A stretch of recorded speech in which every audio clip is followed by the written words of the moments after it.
बच्चों, कैसे हैं आप सब। आज हम आप लोगों को इस वीडियो में आनुवांशिकी में प्रयुक्त कुछ शब्दावलियों के बारे में बताएंगे। देखिए, शब्दावली में पहला चीज हम लोगों ने क्या पढ़ा था? पहला चीज हम लोगों ने पढ़ा था जीन। ठीक है, पहला चीज हम लोगों ने पढ़ा था जीन। ठीक है, तो जीन के लिए कहा गया था कि किसी भी सजीव के सभी लक्षणों को नियंत्रित करने वाले कारक जीन कहलाते हैं। ठीक है, सभी सजीवों के या सजीवों के सभी लक्षणों को नियंत्रित करने वाले कारक जीन कहलाते हैं। ठीक है, इसके बाद हम लोगों ने पढ़ा था एलिडोमार ना, या इसको क्या कहा गया था? युग्म विकल्पी।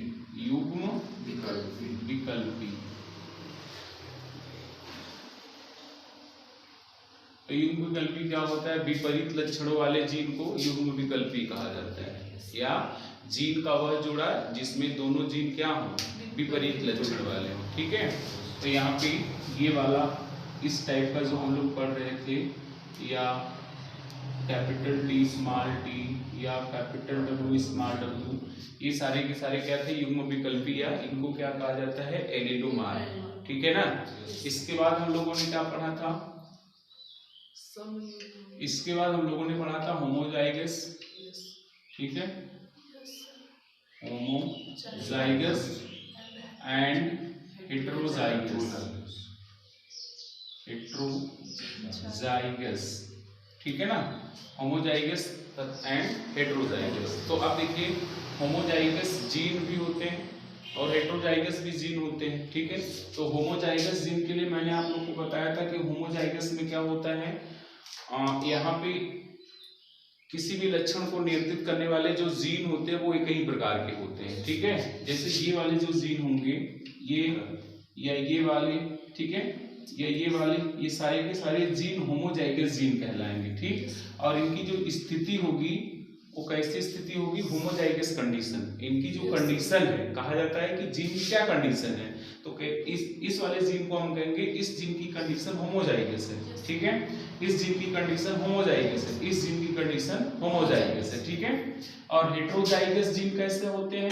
अलग अलग होते हैं, यानी अगर एक कैपिटल होगा तो एक स्मॉल, एक कैपिटल होगा तो एक स्मॉल, एक कैपिटल होगा तो एक स्मॉल होगा। ठीक है, तो ये जो जीन है ये कैसे जीन है? होमोजाइगस जीन है। इनकी पोजीशन क्या है? इनकी जो पोजीशन है, इनकी जो कंडीशन है वो हेट्रोजाइगस कंडीशन है। ठीक है, इन्हें कहा जाएगा कि ये जो जीन है, ये जो जीन का पेयर है वो हेट्रोजाइगस कंडीशन में है। ठीक है, और ये जो जीन है वो होमोजाइगस कंडीशन में। इसके बाद हम लोगों ने पढ़ा था स्पीसीज। स्पीसीज मतलब जातियां।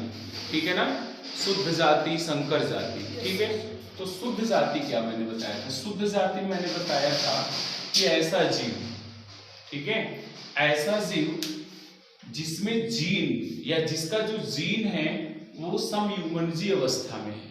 ठीक, या होमोजाइगस कंडीशन वाले जीन जिन जिन जातियों में पाया जाता है वे सारे के सारे क्या? प्योर स्पीसीज कहे जाते हैं। ठीक है, शुद्ध जाति कहे जाते हैं। जैसे ये जो है ये क्या है? प्योर है।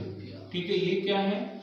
प्योर है। ठीक है ना, प्योर जाति, प्योर स्पीसीज, शुद्ध जातियां। ठीक है, यानी जिसमें जीन होमोजाइगस कंडीशन में हो, या वह जीव जिसमें जीन होमोजाइगस कंडीशन पाए जाते हैं वे शुद्ध जाति के पादप कहे जाते हैं। ठीक है ना, और संकर जाति जिसमें जीन हेट्रोजाइगस कंडीशन में होता है उन्हें हम संकर जाति के पादप कहते हैं। ठीक है, अब यहीं से आता है प्रभावी तथा अप्रभावी लक्षण। ठीक है ना, यहीं से अगला हम लोगों ने पढ़ा था प्रभावी। प्रभावी यानी डोमिनेंट ना, dominant and recessive character. Recessive character,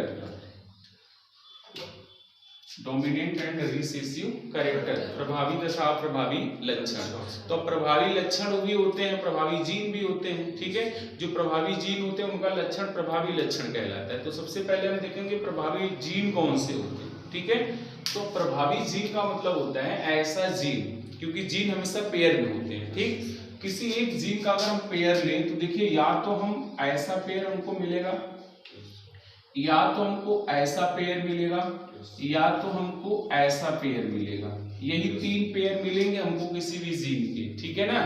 या तो जीन इस तरह से होमोजाइगस कंडीशन में होगा, या इस तरह से होमोजाइगस कंडीशन में होगा, ठीक है। जीन क्या होता है, 2 रूपों में होमोजाइगस कंडीशन मिल सकता है और एक रूप में हेटेरोजाइगस कंडीशन में मिल सकता है, ठीक है। तो यहां पर देखिए जो जीन की यह व्यवस्था है, ठीक है, यह जो जीन की व्यवस्था है, ऐसे वाले जीन जो जिनमें होते हैं वे पादप कैसे होते हैं, लंबे होते हैं, ठीक है। और यहां पर भी ये वाला भी पादप कैसा हो रहा है, लंबा हो रहा है, जबकि ये वाला पादप कैसा हो रहा है, बौना हो रहा है, ठीक है। तो यहां से आप समझिए, मैंने बताया था कि जो कैपिटल लेटर होता है, जो कैपिटल लेटर होता है वही जीन अपने लक्षण को दिखाता है, ठीक है। तो यहाँ पर जैसा कि आप देख रहे हैं कैपिटल टी है, तो कैपिटल टी किसके लिए, लंबा के लिए है, ठीक है। और यहाँ पे एक स्मॉल आ गया, फिर भी यह पौधा कैसा है, लंबा। तो लंबा लक्षण कौन दिखाएगा, कैपिटल टी, यानी यहाँ पर कैपिटल टी का लक्षण दिखाई दे रहा है, जबकि यहाँ स्मॉल टी है, इसका लक्षण दिखाई नहीं दे रहा है, ठीक है। और यहाँ पे सिर्फ स्मॉल टी है, इसलिए यहाँ स्मॉल टी का लक्षण दिखाई दे रहा है, ठीक है ना। तो हम यहाँ पे अगर प्रभावी लक्षण कहेंगे तो कहेंगे कि किसी भी जीवों का वह लक्षण, ठीक है, किसी भी जीन या किसी भी जीवों का वह लक्षण जो क्या होता है, स्वतंत्र रूप से हेटेरोजाइगस और होमोजाइगस दोनों कंडीशन में दिखता है, ठीक है ना। प्रभावी लक्षण क्या होता है, समयुग्मनजी तथा विषमयुग्मनजी दोनों अवस्थाओं में प्रदर्शित होता है, ठीक है। और जो हमारा अप्रभावी लक्षण होता है वो सिर्फ समयुग्मनजीय अवस्था में प्रदर्शित होता है, विषमयुग्मनजीय अवस्था में प्रदर्शित नहीं होता है। यानी विषमयुग्मनजीय अवस्था में अप्रभावी लक्षण छिप जाता है और समयुग्मनजीय अवस्था में अप्रभावी लक्षण क्या होता है, समयुग्मनजीय अवस्था में अप्रभावी लक्षण प्रदर्शित होता है और विषमयुग्मनजीय अवस्था में अप्रभावी लक्षण प्रदर्शित नहीं होता है। विषमयुग्मनजीय अवस्था में सिर्फ प्रभावी लक्षण ही प्रदर्शित होता है, ठीक है। यानी सीधी सी बात है कि किसी भी जीवों में जो लक्षण देखने को मिलेगा, जो लक्षण प्रदर्शित होगा वही प्रभावी लक्षण होगा। या हम ऐसा भी कह सकते हैं कि F1 पीढ़ी यानी प्रथम पीढ़ी में जो लक्षण प्रदर्शित होते हैं वे प्रभावी लक्षण कहे जाते हैं और जो प्रथम पीढ़ी में लक्षण प्रदर्शित नहीं होते हैं वे अप्रभावी लक्षण कहे जाते हैं, ठीक है ना। प्रभावी और अप्रभावी लक्षण। अब इसके बाद क्या आता है, इसके बाद हेडिंग था, आगे का हेडिंग रहेगा जीनोटाइप एंड फिनोटाइप ना, फिनोटाइप एंड जीनोटाइप, यानी लक्षण प्रारूप तथा जीन प्रारूप, ठीक है। इसको आप समझिएगा, जीन प्रारूप अच्छे से समझा देते हैं आप लोग को। लक्षण प्रारूप तथा जीन प्रारूप। लक्षण प्रारूप को बोलते हैं फिनोटाइप, फिनोटाइप एंड जीनोटाइप। देखिए है क्या, इसको पहले समझ लीजिए। फिनोटाइप जीनोटाइप क्या है, तो यहाँ पे जो जीव होते हैं, मैं पहले ही बताया था कि आनुवंशिक जो लक्षण होते हैं 2 टाइप के लक्षण होते हैं। आनुवंशिक जो लक्षण मतलब जिन लक्षणों का हम अध्ययन करते हैं 2 टाइप के। कुछ लक्षण ऐसे होते हैं जो माता पिता से संतान में जाते हैं, ठीक है, जो मिलते जुलते हैं, जैसे आंख का रंग, लंबाई, ये सब लक्षण क्या होते हैं, कॉमन मिलते हैं। लेकिन कुछ लक्षण ऐसे होते हैं जो माता पिता से मिलते ही नहीं है, ठीक है। तो जो लक्षण नहीं मिलते हैं, जो लक्षण नहीं मिलते हैं वे विभिन्नताएं कहलाते हैं, या उन लक्षणों के उत्पन्न होने का कारण विभिन्नताएं हैं, ठीक है ना। किसी न किसी तरह से जीन में कोई परिवर्तन हुआ होगा जिसके कारण विभिन्नताएं आ जाती हैं, और जो लक्षण मिलते हैं उनको हम आनुवांशिक लक्षण कहते हैं, ठीक है। ये क्या करते हैं, पीढ़ी दर पीढ़ी आगे बढ़ते रहते हैं, ठीक है। तो यहाँ पे देखिए लक्षण प्रारूप तथा जीन प्रारूप कहने का मतलब ये है कि किन्हीं अगर कोई 2 जीव है, समझिए यहाँ पे मान लीजिए कि यहाँ पे पौधा हम लेते हैं, पौधा ए और पौधा बी, ठीक है। इसको समझिएगा, पौधा ए और यहाँ ले लेते हैं पौधा बी, ठीक है। पौधा ए और पौधा बी, यह भी पौधा जो है वह 10 सेंटीमीटर लंबा है, ठीक है। यह भी पौधा जो है वह 10 सेंटीमीटर लंबा है। दोनों पौधे क्या हैं? 10 सेंटीमीटर लंबे हैं, ठीक है।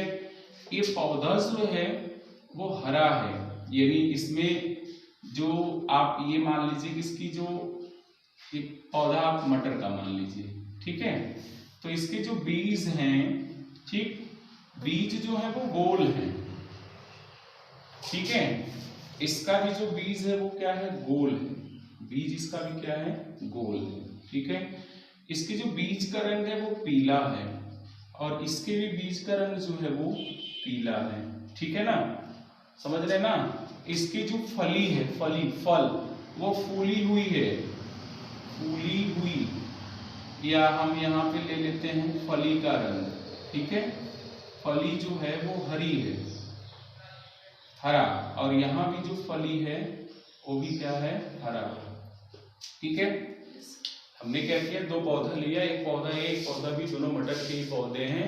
दोनों को हमने देखा तो दोनों की लंबाई 10 सेंटीमीटर, बीज का जो आकार है वो गोल है, बीज का जो रंग है वो पीला है, फली का जो रंग है वो हरा है, ठीक है ना।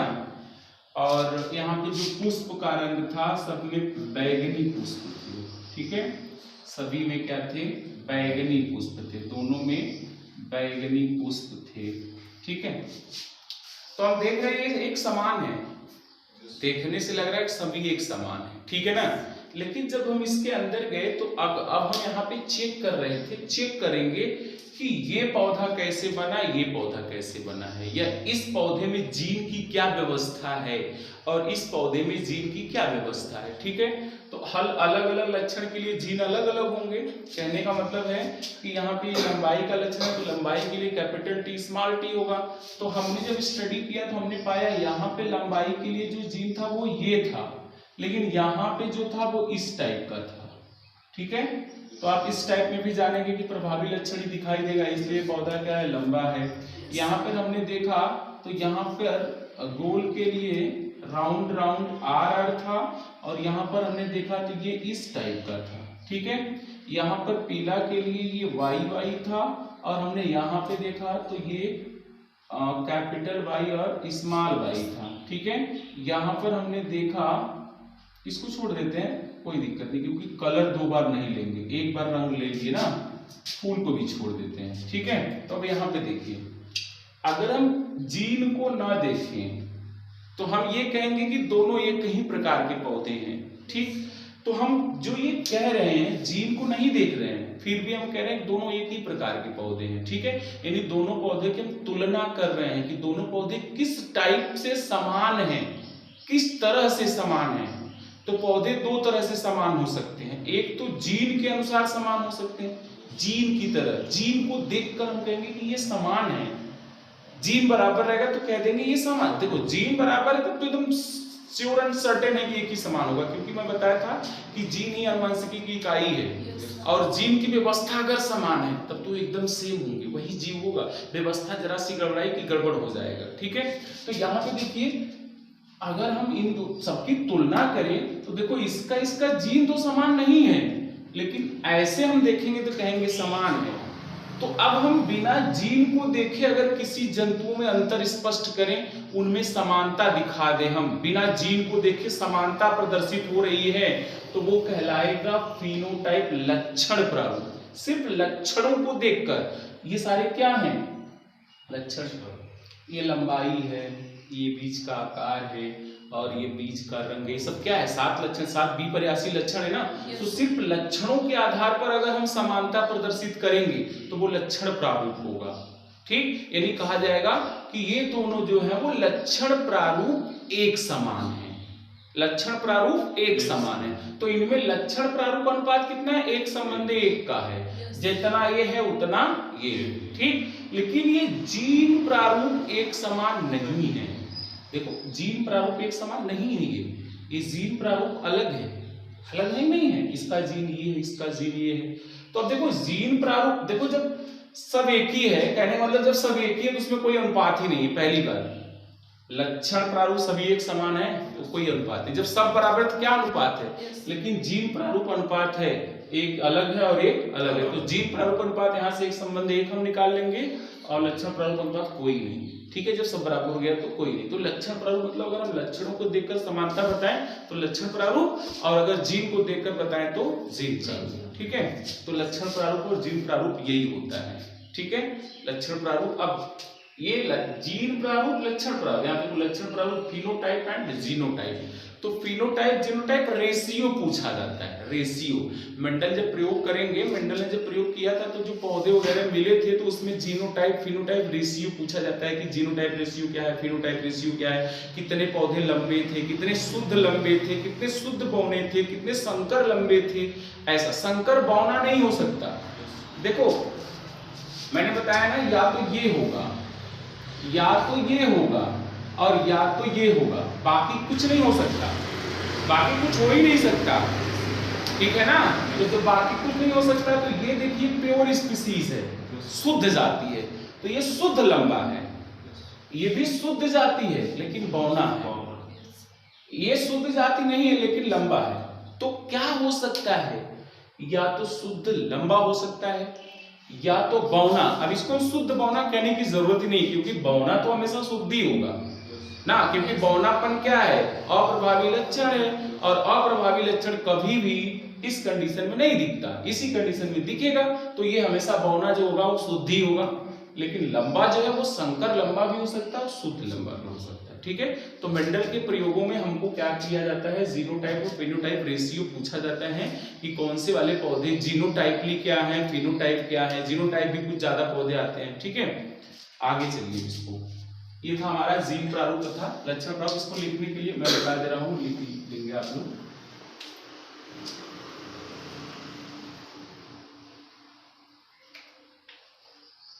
देखिए यहाँ पे लक्षण प्रारूप क्या होते हैं। लक्षण प्रारूप जीव, लक्षण प्रारूप जीव दैहिक, दैहिक जैसे देखिए दैहिक में क्या आ गया, रंग, लंबाई, आकार आदि। ठीक है, अब देखिए कैसे लक्षण, लक्षण प्रारूप जीव दैहिक, दैहिक मतलब रंग हो गया, लंबाई हो गया, चौड़ाई हो गया, ऊंचाई हो गया, ठीक है, बनावट हो गई आदि।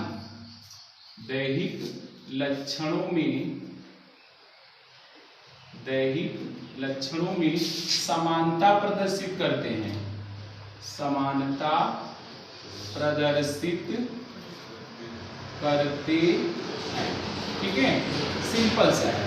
ठीक है, यानी लक्षण प्रारूप में क्या होता है, लक्षण प्रारूप जीव जो होते हैं वो दैहिक रूप से समान होते हैं, दैहिक रूप से, या उनका जो दैहिक लक्षण होता है मतलब जो शरीर का लक्षण होता है वो क्या होता है, समान होता है। ठीक है ना, तो अगर हमको शरीर का लक्षण वही 7 विपर्यासी लक्षण अगर हम पौधों को लेकर चले तो अगर वो समान हमको मिल रहे हैं, जो भी लक्षण दिखाई दे रहा है, इसका मतलब वो क्या है, फिनोटाइप है, फिनोटाइप है। ठीक है, जीनोटाइप नहीं, फिनोटाइप है। ठीक है, अब जीनोटाइप में क्या होता है,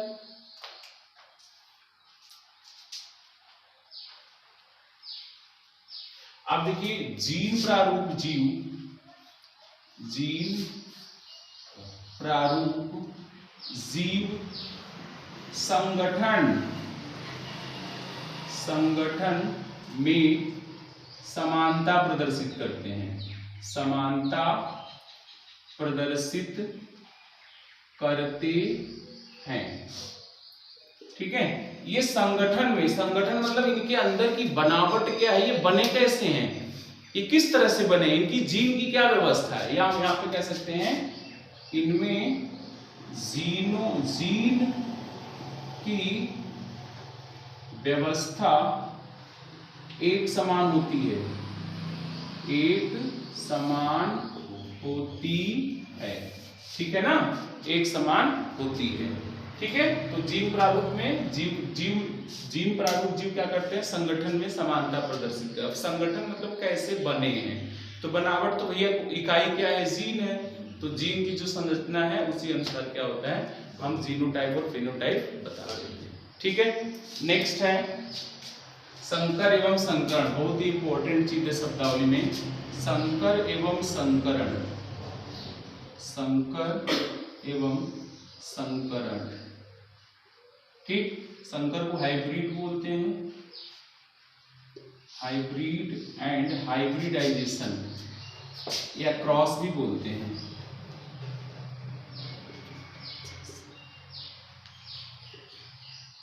ठीक है, संकर एवं संकरण, हाइब्रिड एंड हाइब्रिडाइजेशन। अब देखिए हाइब्रिड क्या होता है।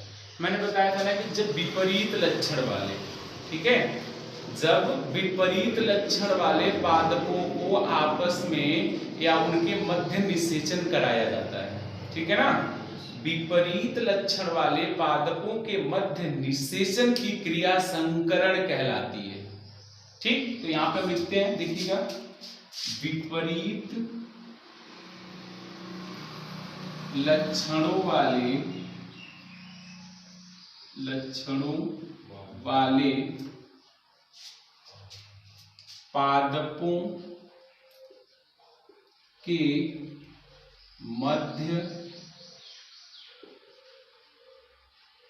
निषेचन की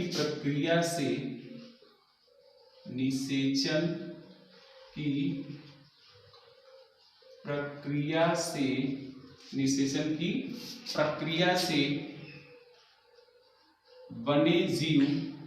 बने जीव संकर कहलाते हैं, संकर कहलाते हैं।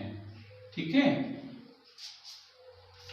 ठीक, विपरीत लक्षणों वाले पादपों के मध्य निषेचन की। अब विपरीत लक्षण वाले पादप का मतलब है कि एक पौधा लंबा है तो इसका ठीक विपर्यासी लक्षण दूसरा पौधा क्या है, बौना। कहने का मतलब या तो मेल लंबा होगा और फीमेल बौना, या फीमेल लंबा और मेल बौना। ठीक है ना, कहने का मतलब ऐसा भी हो सकता है। कहने का मतलब या तो एक कंडीशन है कि नर को लंबा रखा जाए और मादा को बौना, यानी जो नर वाला पौधा था वो लंबा और जो मादा थी वो बौना थी, या मादा को लंबा और नर को बौना। ठीक है, तो ये विपरीत लक्षण है, विपरीत लक्षण है। तो उनके मध्य अगर निषेचन की प्रक्रिया कराई जाएगी तो वहां से जो संतान मिलेंगे वे संकर कहे जाएंगे। वे जीव कैसे होंगे, संकर होंगे। ठीक है, तो ये संकर जीव हो गया। अब संकरण क्या होता है, तथा निषेचन की इस प्रक्रिया को, निषेचन की इस प्रक्रिया को, यानी जिस प्रक्रिया के द्वारा हम क्या करते हैं, संकर पौधा प्राप्त करते हैं, उस प्रक्रिया को हम संकरण कहते हैं। इस प्रक्रिया को संकरण कहते हैं, संकरण कहते हैं। ठीक है, सिंपल सा है एकदम। विपरीत लक्षण वाले पादपों के मध्य निषेचन की प्रक्रिया से बने जीव संकर कहलाते हैं। ठीक है, यानी हाइब्रिड कहलाते हैं। और हाइब्रिड जिस प्रोसेस से मिलता है वो हाइब्रिडाइजेशन कहलाता है। ठीक है, इसको हाइब्रिडाइजेशन को कभी कभी क्रॉस भी कहा जाता है। ठीक है, इसमें निषेचन कराया जाता है। ठीक है ना, आप जानते हैं पहले युग्मक बनता है, किसी भी जीव के बनने के लिए पहले युग्मक बनता है, युग्मक का निर्माण होता है, फिर युग्मक क्या होते हैं, मिलकर युग्मनज बनाते हैं। युग्मनज के बाद निषेचन की प्रक्रिया होती है और निषेचन की प्रक्रिया के बाद तब भ्रूण का निर्माण होता है, फिर भ्रूण विकसित होके नए जीव का निर्माण करता है। ठीक है, तो युग्मक क्या होते हैं, स्वतंत्र रूप से बनते हैं, नर और मादा में अलग अलग बनते हैं। ठीक है, अब युग्मक क्या करते हैं, युग्मकों को आपस में मिलाया जाता है। तो जब युग्मकों को आपस में मिलाया जाता है तो मिलाने के बाद निषेचन की प्रक्रिया शुरू होती है। ठीक, और वो निषेचन की प्रक्रिया चलती रहती है और फिर कुछ समय बाद या कुछ दिन बाद क्या होता है, भ्रूण का निर्माण होता है। मैंने बताया था ना कि पहले स्पर्म और इधर से अंडाणु यानी ओवम या अंडाणु और शुक्राणु आपस में मिलते हैं, तो अंडाणु भी एक युग्मक है, शुक्राणु भी एक युग्मक है, शुक्राणु नर युग्मक है और अंडाणु मादा युग्मक है, दोनों मिलते हैं तो युग्मनज का निर्माण यानी जाइगोट बनता है। फिर वो जाइगोट टूटकर ब्लास्टोमियर्स बनाता है, 2 से 4, 4 से 6, 6 से 8, 8 से 16, 16 से 32, 32 से 64। जब कोशिकाओं की संख्या 64 हो जाती है तो वो 64 कोशिकाएं एक झिल्ली के अंदर पैक हो जाती है और गर्भाशय की दीवार पे आकर चिपक जाती हैं और उन्हीं को हम कहते हैं भ्रूण। तो वहां निषेचन के दौरान, यानी जहां से निषेचन शुरू होता है, यानी जब युग्मक मिलकर युग्मनज बनाते हैं उसके बाद की क्रिया, और भ्रूण के बनने के पहले की बीज की जो क्रिया होती है, ठीक है, जहां से युग्मनज बन गए यानी स्पर्म और ओवम मिल गए यानी शुक्राणु और अंडाणु मिले, ठीक, और इसके बाद ये 64 वाला जो बन रहा है आपका क्या भ्रूण, उसके बीच की जो प्रक्रिया उसी को निषेचन कहते हैं, ठीक है। तो निषेचन कराया जाता है। तो निषेचन में क्या कराया, male gamete female gamete, male gamete मतलब नर युग्मक और फीमेल गैमेट मतलब मादा युग्मक। नर युग्मक और मादा युग्मकों को आपस में जब मिलाते हैं तो निषेचन की प्रक्रिया होती है। निषेचन की प्रक्रिया के द्वारा ही भ्रूण का निर्माण होता है। तो इसका स्टेप याद रखिएगा, पहले युग्मक बनता है, फिर युग्मनज बनता है, फिर निषेचन होता है, फिर भ्रूण का निर्माण होता है, तब नए जीव की उत्पत्ति होती है। सभी जीवों में ऐसा ही होता है। लैंगिक जनन जिन जिन जीवों में होता है ऐसा ही होता है, ठीक है ना। तो लैंगिक जनन जिनमें होता है उनमें क्या होता है, विभिन्नताएं बहुत ज्यादा होती है। लैंगिक जनन में विभिन्नताएं ज्यादा होती है, ठीक है। लैंगिक जनन में मानसिक लक्षण बहुत तेजी से जाते हैं, ठीक है, और विभिन्नताएं ज्यादा आ जाती हैं, ठीक है, यानी कुछ लक्षण मिलते हैं, कुछ लक्षण नहीं मिलते हैं। लेकिन जो अलैंगिक जनन होता है उसमें सारे के सारे लक्षण मिलते हैं, जैसे अमीबा, पैरामीशियम, ये क्या करते हैं, अलैंगिक जनन करते हैं। इसमें क्या होता है कि आधा आधा वो खुद ही शरीर बढ़ जाता है, आधा जो डीएनए होता है आधा आधा हो जाता है। जैसे अगर आपको एक सेव दिया जाए, अब आप सेव ले लिए, सेव को काट के आधा आधा बांट दिए, तो जो टेस्ट उसको आएगा वही टेस्ट उसको भी आएगा।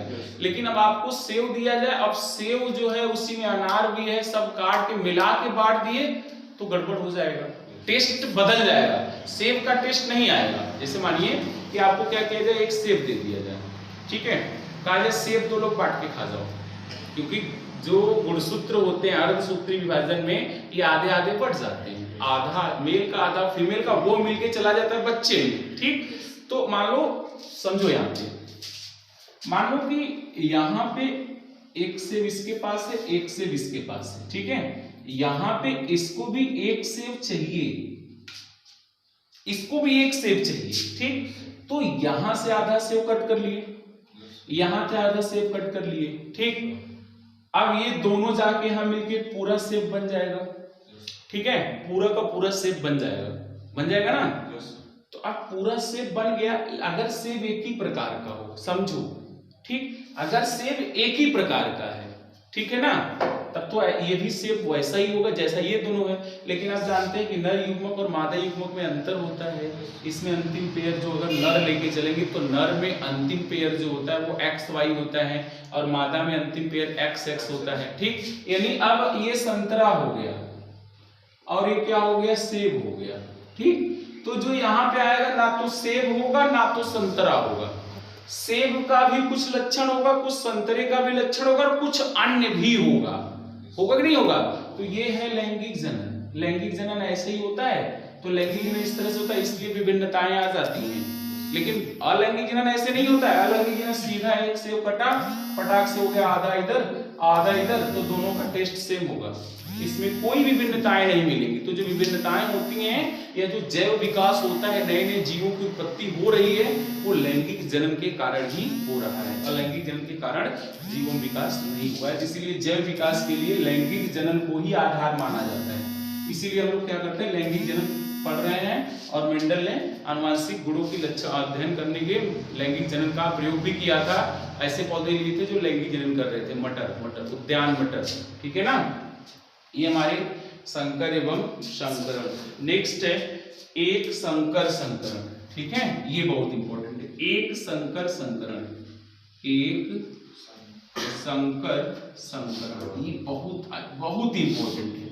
इसको बोलते हैं मोनो हाइब्रिड क्रॉस, ठीक है, मोनो हाइब्रिड क्रॉस। एक संकर संकरण या एकल संकरण भी कहा जाता है, मोनोहाइब्रिड एकल संकरण, ठीक है। क्रॉस मतलब होता है वही मैंने बताया ना, हाइब्रिडाइजेशन को कभी कभी क्रॉस बोलते हैं, निषेचन कराना ही क्रॉस होता है। ये एक संकर। मैंने आप लोगों को बताया था कि मेंडल ने क्या किया था, मटर के 7 विपर्यासी लक्षणों का अध्ययन किया था, ठीक है। तो किसी भी एक विपर्यासी लक्षण का अध्ययन करना, एक बार में एक ही, ठीक है ना। जैसे कि 2 पादपों के बीच अगर हम संकरण करा रहे हैं, ठीक, और हम एक ही लक्षण को आधार मान रहे हैं, ठीक है ना। एक ही लक्षण को आधार मानते हुए जो संकरण कराया जाता है उसे एकल संकर संकरण कहते हैं, ठीक। जैसे यहां पे देखिए, मान लीजिए एक लक्षण ले ले हम लंबाई का, ठीक है। तो लंबाई एक ही लक्षण है, एक ही लक्षण है ना। तो अब इसमें क्या हो सकता है, कैपिटल टी और ये स्मॉल टी, यही हो सकता है ना। एक ही लक्षण, याद रखना एक ही लक्षण है सिर्फ, क्योंकि अभी तो सात लक्षण थे टोटल, इसमें से एक लक्षण हमने ले लिया, तो अभी कितने लक्षण बच रहे हैं, 6 लक्षण। तो हम उसमें से नहीं ले रहे, बस एक ही लक्षण, ठीक है ना।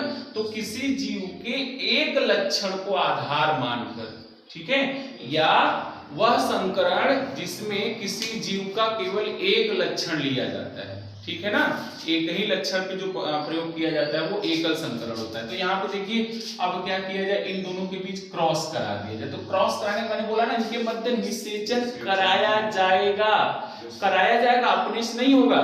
जबकि आप जानते हैं कि मटर का पौधा होकर स्वपरागण होता है, अगर आप चाहें तो अपने आप निषेचन कर लें, आप छोड़ दीजिए अपने आप, कोई थोड़ी जाता है क्रॉस कराने तभी बीज बनते हैं, नहीं, लेकिन यहाँ पे क्रॉस कराया गया, ठीक है। तो क्रॉस कराए थे, तो यहाँ से मैंने बताया था कि यहाँ से क्या मिलेंगे आपको, इस टाइप के मिलेंगे, capital T small T, capital T small T, capital T small T, ऐसा मिलेंगे ना। तो देखिए यहाँ पे ये जो थे लंबे थे, सभी पौधे कैसे थे, लंबे थे, सभी के सभी पौधे लंबे थे, लेकिन याद रखना शुद्ध लंबे नहीं थे, संकर लंबे थे, सभी के सभी पौधे संकर लंबे थे, यानी हाइब्रिड थे। ये पादप कैसे, हाइब्रिड है, ठीक है ना। तो अब देखो यहाँ पे हम सिर्फ क्या करें, एक लक्षण को आधार माने हैं और प्रयोग कर लिए हैं, ठीक। तो जब किसी जीव के एक लक्षण को आधार मानकर संकरण कराया जाता है तो उस संकरण को एकल संकर संकरण कहा जाता है, ठीक है। एकल संकर संकरण कहा जाता है, इसका डेफिनेशन लिखवा देते हैं।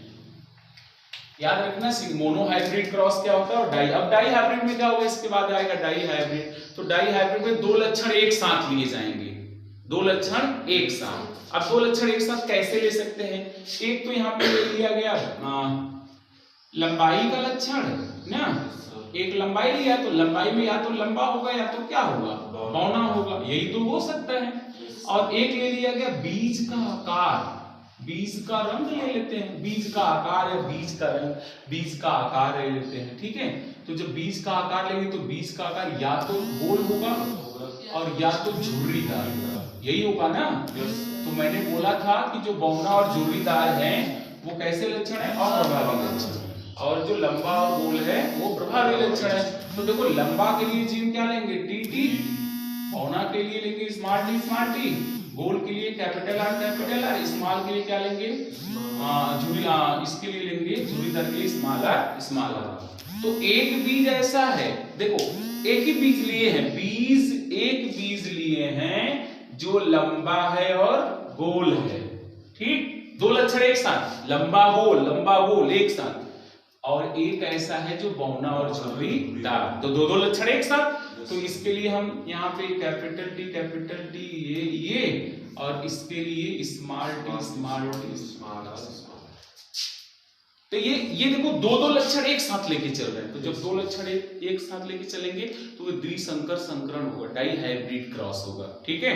कोई भी दो लक्षण, तो मेंडल ने एक बार क्या किया था, एक लक्षण, सातों लक्षणों को क्रम से एक बार लंबाई लिया, तो एक बार फूल का रंग ले लिया, एक बार फली का रंग ले लिया, एक बार फली का आकार, एक बार बीज का आकार, एक बार पुष्प की स्थिति, ऐसे करके वो सातों का एक बार, इसके बाद दो लक्षणों को एक साथ, तभी तो 7 साल लग गए तो उसको प्रयोग करने में, ठीक है।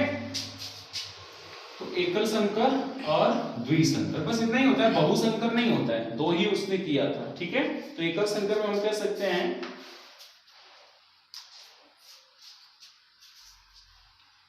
एक समय में किसी जीव के केवल एक ही वंशागत लक्षणों का, एक ही आनुवांशिक लक्षणों का,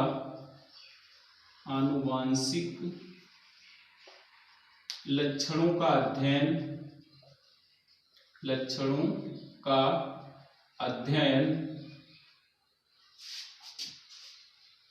करना क्या कहलाता है? एकल संकर संकरण। एकल संकर संकरण कहलाता है, ठीक है ना। अब देखिए यहाँ पे अध्ययन कैसे करेंगे, क्रॉस कराएंगे तभी ना। तो यहाँ पे आप ऐड कर सकते हैं कि एक समय में किसी जीव के केवल एक ही लक्षण को आधार मानकर उनके मध्य संकरण कराने की प्रक्रिया जो होती है वो क्या कहलाती है? एक संकर संकरण, ठीक है। एक बार में केवल एक ही लक्षण, ठीक है। इसको उतार लीजिए।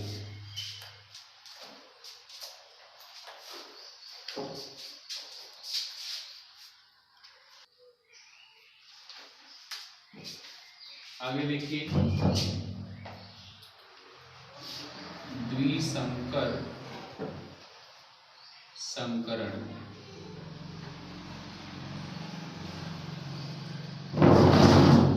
द्विसंकर संकरण इसको बोलते हैं डाई हाइब्रिड क्रॉस।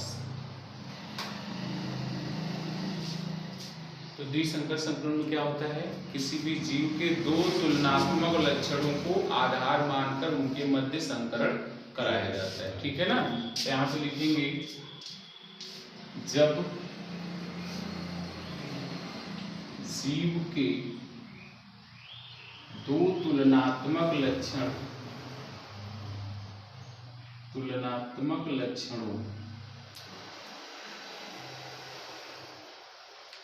दो तुलनात्मक लक्षणों को आधार मानकर या लक्षणों को ध्यान में रखकर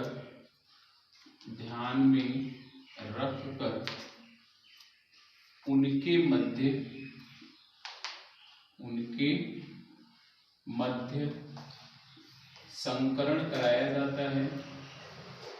संकरण कराया जाता है तो उसे द्विसंकर संकरण कहते हैं। द्विसंकर संकरण कहते हैं, ठीक है। डाई हाइब्रिड क्रॉस, कोई दो लक्षण, कोई दो तुलनात्मक लक्षण, ठीक है ना। जैसे मैंने बताया था कि यहाँ पर हम ले लें capital T capital T capital R capital R, ठीक है ना। ये कोई एक है, ठीक, यानी कोई एक बीज है जो कैसा है, यानी एक ऐसा बीज है जो लंबे पौधे से प्राप्त हुआ है और वो कैसा है? गोल हुआ।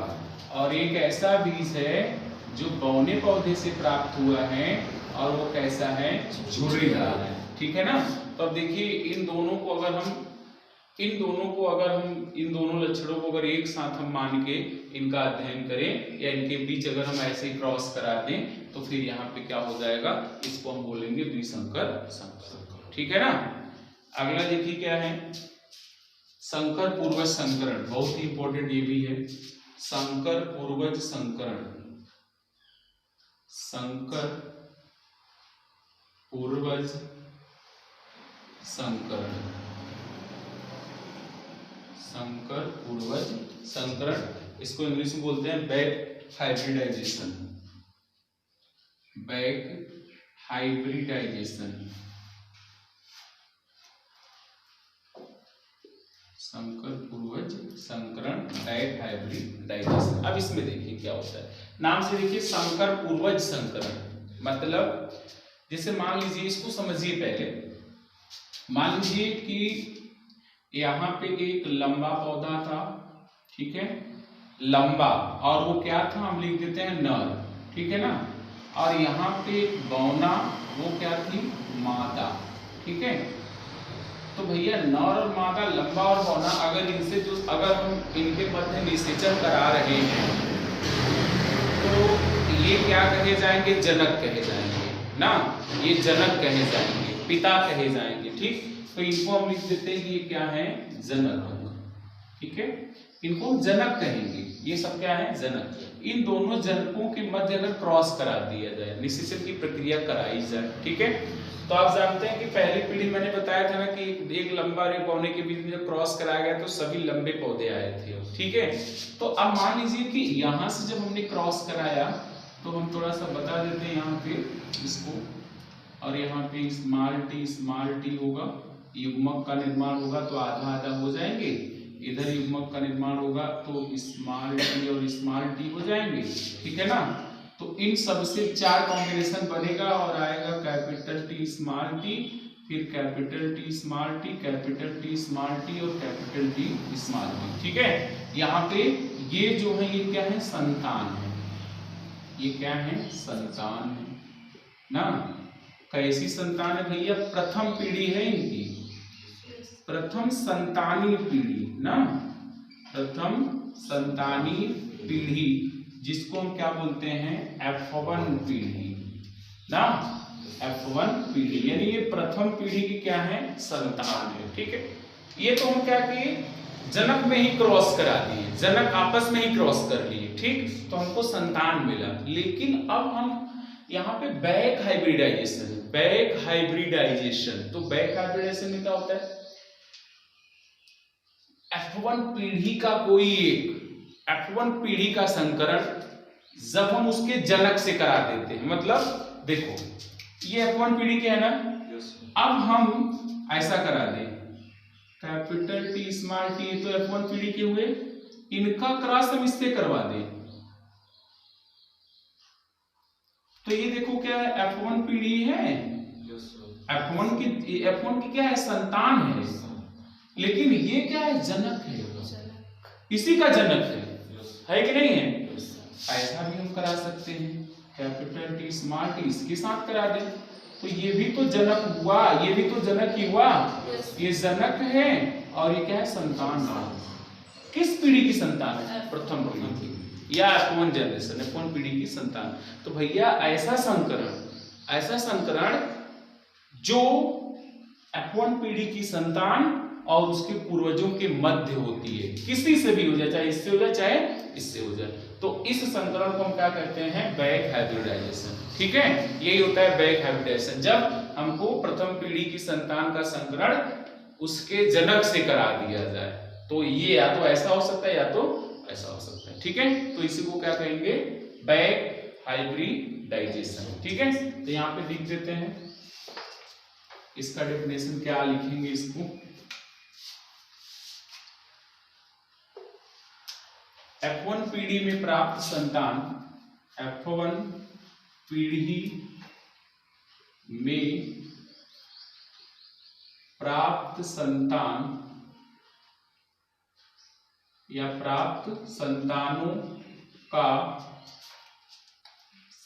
F1 पीढ़ी में प्राप्त संतानों का उनके पूर्वजों, तो पूर्वज इनके कौन है भैया, उनके माता पिता हुए ना, पूर्वजों या जनक लिख देते हैं, जनकों या जनक, ठीक है ना।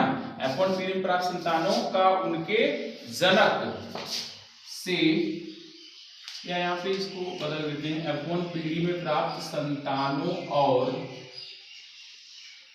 उनके जनकों के मध्य, जनकों के मध्य कराए गए संकरण को, कराए गए संकरण को क्या कहेंगे, संकर पूर्वज संकरण कहते हैं, संकर पूर्वज संकरण कहते हैं, ठीक है ना।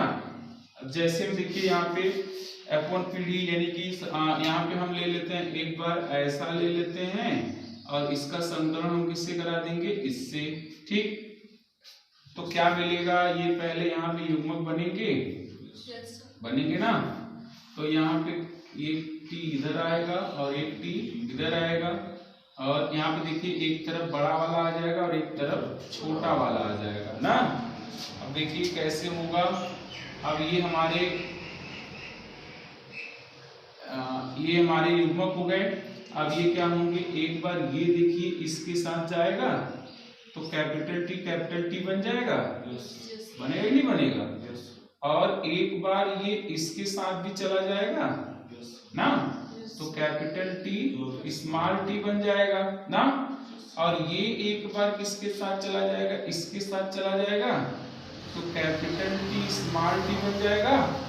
और ये एक बार इसके साथ चला जाएगा तो क्या बन जाएगा, कैपिटल टी, ठीक ना। तो अब देखिए बैक क्रॉस ऐसे ही कराते हैं, तो बैक क्रॉस करा दिए, ऐसा हो सकता है ना बैक क्रॉस। तो बैक क्रॉस को देखो इसमें कुछ कैसे मिले, कुछ ऐसे जो शुद्ध लंबे यानी देखो क्या हुआ, दो जनक मिल गए, जैसे जनक थे दो जनक जैसे हुए, और दो कैसे हुए, संतानु जैसे हुए, ठीक है ना। यानी दोनों का लक्षण क्या है, बराबर है। लक्षण प्रारूप अनुपात और जीन प्रारूप अनुपात दोनों का क्या है, बराबर है। देखो लक्षण प्रारूप अनुपात में देखो ये दोनों का सेम लक्षण है कि नहीं है, और इन दोनों का सेम लक्षण है, तो दो लक्षण प्रारूप और दो जीन प्रारूप, ठीक। ये दोनों लक्षण प्रारूप समान है, इसके बाद ये दोनों जीन समान है, ठीक है। तो ये कहलाता है हमारा क्या, संकर पूर्वज संकरण। तो संकर पूर्वज संकरण में क्या होता है, F1 पीढ़ी की संतान और उनके जनक में किसी, दो जनक होते हैं ना, एक मादा, तो किसी के भी। अब देखो ऐसा भी हो सकता है कि हम यहाँ पे कैपिटल ना लेके स्मॉल टी ले लेते, और यहाँ पर तो हमको संतान लेना ही है, यहाँ पे तो सभी संतान ऐसे ही रहेंगे F1 पीढ़ी के। तो अब इनके मध्य, अब इनका देखो युग्मक बनेगा, तो ये स्मॉल टी और इनका कैपिटल टी और स्मॉल टी, ऐसा बनेगा, ठीक है ना। तो अब देखो ये अगर एक बार इसके साथ जाएगा तो कैपिटल, हाँ याद रखना पहले प्रभावी लक्षण ही लिखा जाता है, पहले प्रभावी लक्षण, ठीक है। और ये एक बार इसके साथ चला जाएगा तो स्मॉल टी, ये एक बार इसके साथ चला जाएगा तो कैपिटल टी स्मॉल टी, और ये एक बार इसके साथ चला जाएगा तो स्मॉल टी। यहाँ पर भी देखो सेम चीज हमको मिला, सेम चीज। जनक देखो, जनक क्या था, बौना था ना, तो दो बौने मिले, दो जनक जैसे संतान उत्पन्न हुए, ये दोनों दो जनक बन गए, और ये दो ठो ये, यहाँ जनक कैसा था, लंबा था, तो दो जनक यहाँ पर भी बने, दो जनक जैसे, यानी आधे आधे लक्षण क्या होते हैं, बराबर लक्षण आ जाते हैं। जीन प्रारूप और लक्षण प्रारूप अनुपात बराबर होते हैं, तो बैक क्रॉस में जीन प्रारूप और संकर लक्षण प्रारूप अनुपात बराबर होते हैं, ठीक है। ये दोनों टाइप का यहाँ पे जो हम संकरण कराए हैं, ये बैक क्रॉस कहलाएगा, यानी संकर पूर्वज संकरण, ठीक है। नोट कर लीजिए इसको, फिर मिटाएंगे।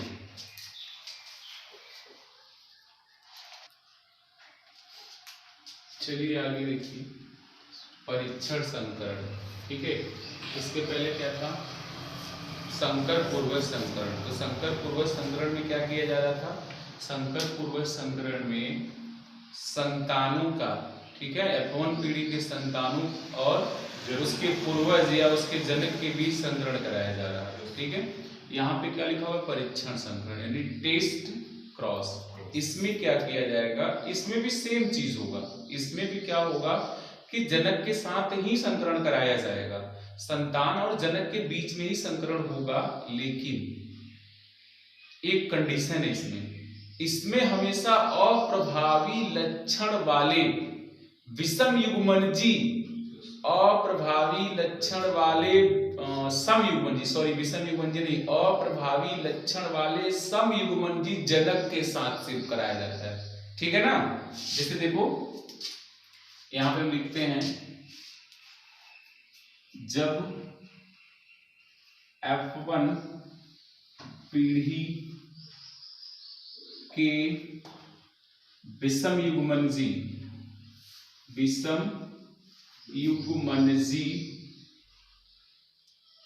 संतान व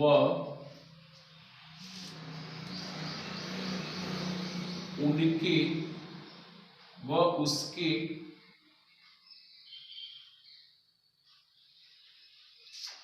F1 पीढ़ी के विषम युग्मनजी संतान व उसके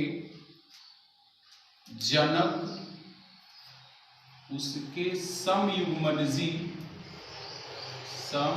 युग्मनजी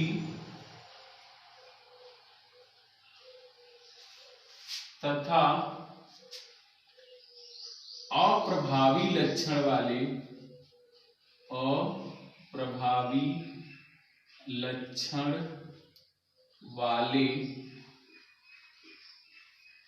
जनक के मध्य संकरण कराया जाता है,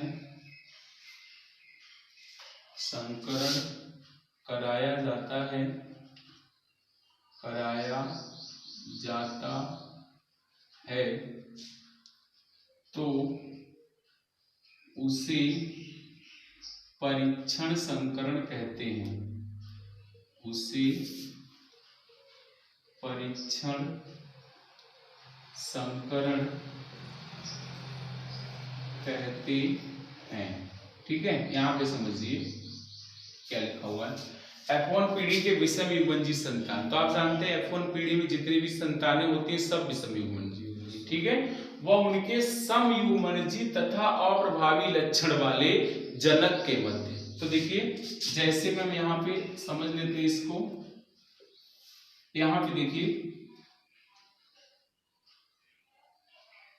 जनक क्या हो सकता है भैया, तो जनक या तो ये हो सकता है ना, या तो जनक ये हो सकता है, यही दो जनक हो सकते हैं ना, दो ही जनक हो सकते हैं। लेकिन ये जनक क्या है, ये जनक समयुग्मनजी अवस्था और प्रभावी जीन वाला है।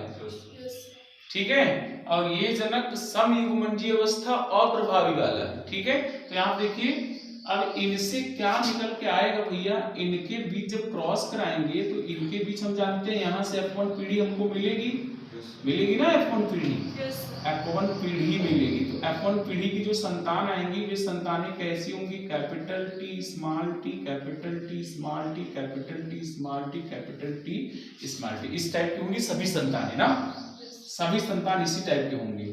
तो देखिए F1 पीढ़ी के विषम युग्मनजी संतान, तो देखिए F1 पीढ़ी में सभी विषम युग्मनजी संतान है, वह उसके सम युग्मनजी तथा, तो सम युग्मनजी तो दोनों हैं आगे, तथा अप्रभावी लक्षण वाले, तो अप्रभावी लक्षण वाला ये है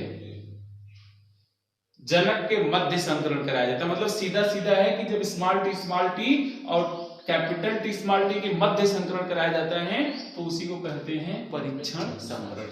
तो आप देखिए यहां से इनके बीच क्या किया जाएगा, क्रॉस कराया जाएगा, या इनके बीच क्रॉस कराया जाएगा, या इनके बीच कराया जाएगा, या इनके बीच कराया जाएगा। ठीक है, यानी इन चारों का इनके साथ हो सकता है लेकिन इन चारों का इनके साथ नहीं होगा।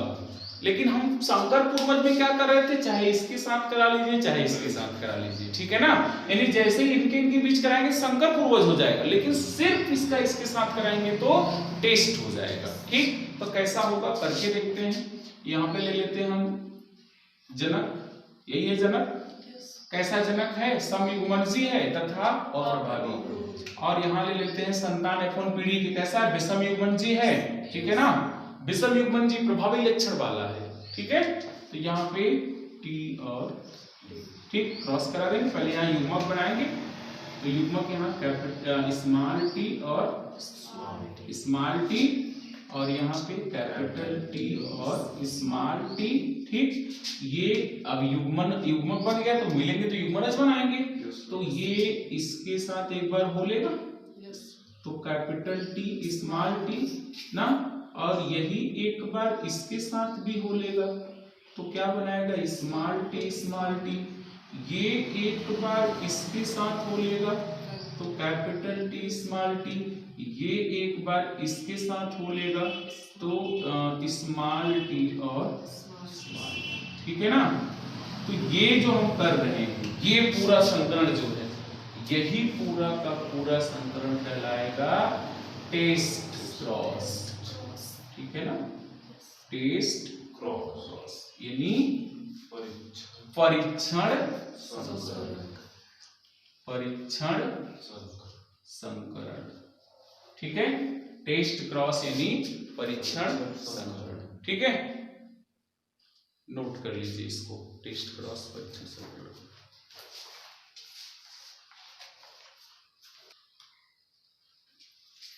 आगे देखिए, नेक्स्ट है F1 पीढ़ी, F1 पीढ़ी, ठीक है ना। इसको इंग्लिश में बोलते हैं फर्स्ट फिलियल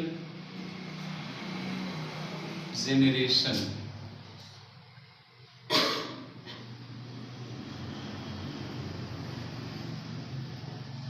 यानी जो F है उसको फिलियल कहा जाता है। फिलियल मतलब होता है संतानी, ठीक है, या इसको बोलते हैं प्रथम संतानीय पीढ़ी, प्रथम संतानीय पीढ़ी, ठीक है ना, प्रथम संतानीय पीढ़ी, फर्स्ट फिलियल जनरेशन, F1 पीढ़ी, ठीक है।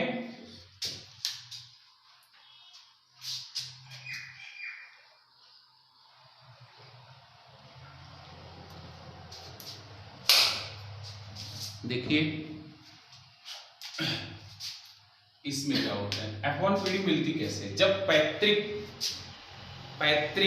ठीक है ना, पैतृक पीढ़ी के मध्य संकरण कराते हैं, पैतृक पीढ़ी के मध्य संकरण से जो पीढ़ी प्राप्त होती है उसे हम कहते हैं F1 पीढ़ी, ठीक है ना। पैतृक मतलब पिता, जनक, ठीक है ना। तो यहाँ पे हम लिख सकते हैं कि जब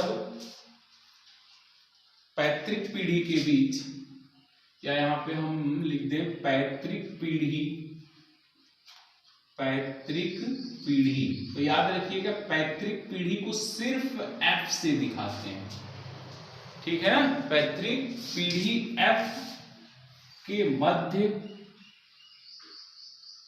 संकरण से प्राप्त प्रथम पीढ़ी के मध्य संकरण से प्राप्त प्रथम पीढ़ी को क्या कहते हैं, F1 पीढ़ी कहते हैं, F1 पीढ़ी कहते हैं, ठीक है ना।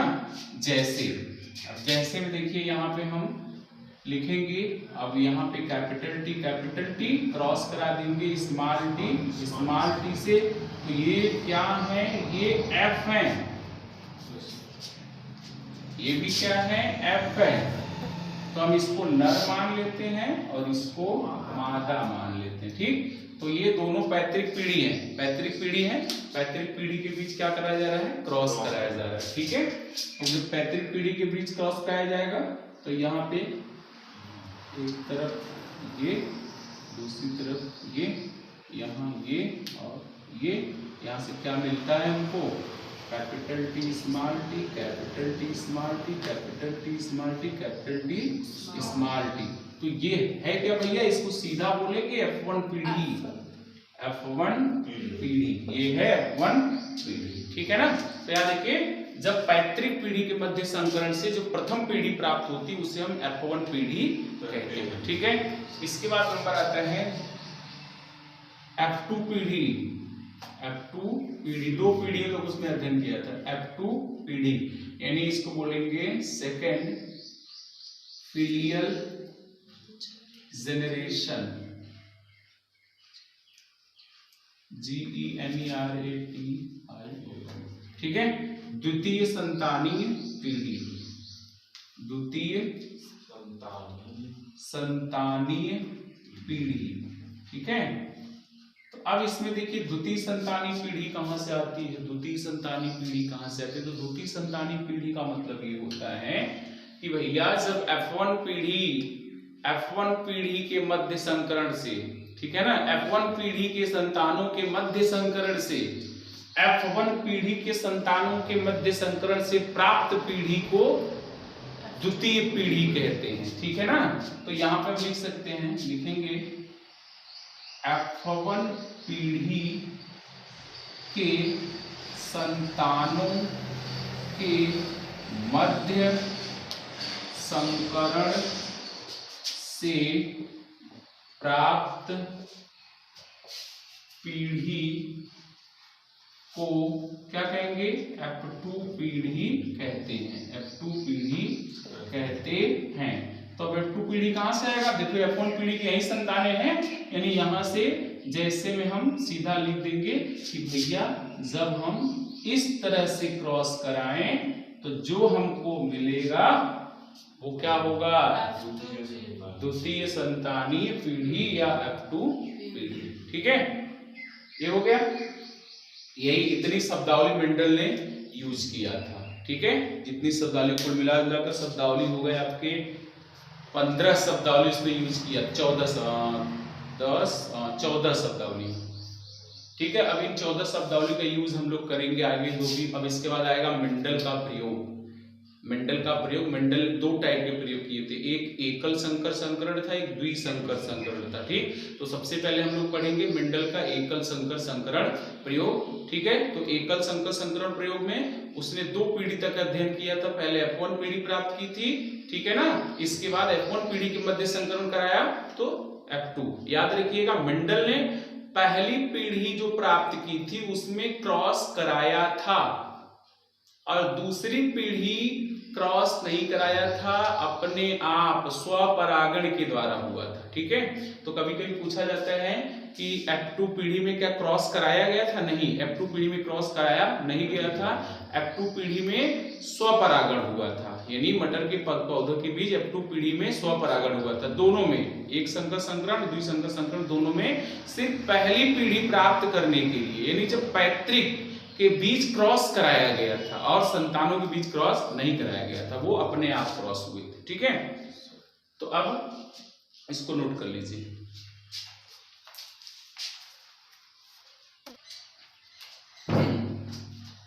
आगे देखिए, अब आएगा मेंडल का प्रयोग। मेंडल का प्रयोग, ठीक, इसको मेंडलिज्म भी कहा जाता है बहुत बार, मेंडल का प्रयोग। अब मेंडल ने क्या किया था, प्रयोग किए थे, मेंडल ने कुछ प्रयोग किए थे।